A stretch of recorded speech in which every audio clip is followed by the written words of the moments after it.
Camarade Ngali, la province de Burkina a été choisie pour abriter le camp de bataillon d'intervention aéroportée aussitôt après le coup du 4 août. Pourquoi la province de Burkina? Vous savez que Koudougou est également un haut lieu de l'histoire voltaïque. Tout à l'heure dans la foule, j'ai vu des pancartes qui en disaient long et j'ai lu quelque part que l'impérialisme sera également enterré à Koudougou. Le camarade Sankara l'a déjà dit à Ouagadougou. Et cette idée qui a été fort heureusement reprise ici dégage déjà la signification que nous donnons à l'installation d'une unité de choc, d'une unité d'élite comme le bataillon d'intervention aéroportée. Koudougou mérite cela.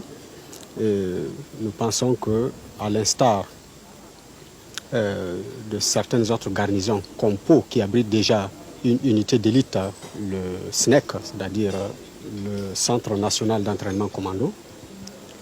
Donc à l'instar de Pau, d'autres garnisons comme Koudougou bénéficieront également de l'installation d'unités d'élite.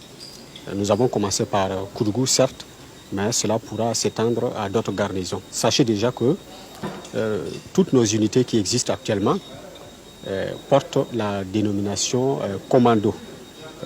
Tous nos régiments actuels, nos régiments de combat, le premier RIC, le deuxième RIC, le troisième, le quatrième, le cinquième, etc.,